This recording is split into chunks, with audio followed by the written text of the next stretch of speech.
একটা শিক্ষা প্রতিষ্ঠান, এটাতে কাজী অফিস হয়ে গেছে, এটা তো জানতাম না। এটা তো আমি সবসময় জানতাম, এখানে আসি ছোটোবেলা থেকেই।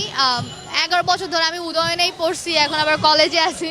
সো জানতাম এটা একটা শিক্ষা প্রতিষ্ঠান, তবে এটা কোনো কাজী অফিস এটা জানতাম না।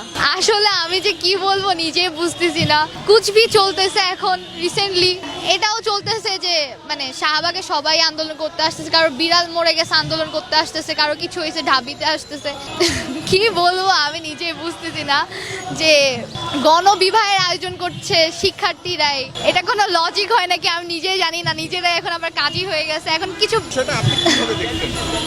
আমার কাছে তো এটা জাস্ট একটা মিমি লাগছে আর কিছু না। এটা তো একটা আমি অবভিয়াসলি এইসব সুযোগ পাইলে আমি কি করতাম আমি জানি না। মানে আমার এখন তো এসবের ইচ্ছা নাই, পড়ালেখার দিকে এখন মনোযোগ দিছি।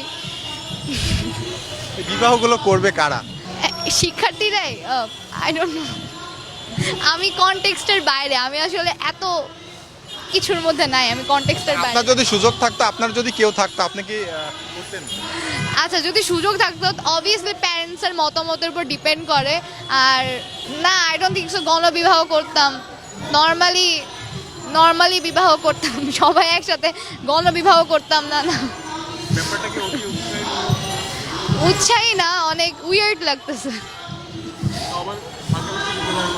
হ্যাঁ, এটা একটা শিক্ষা প্রতিষ্ঠান, এটাতে কাজী অফিস হয়ে গেছে, এটা তো জানতাম না। এটা তো আমি সবসময় জানতাম, এখানে আসি ছোটোবেলা থেকেই। 11 বছর ধরে আমি উদয়নেই পড়ছি, এখন আবার কলেজে আছি।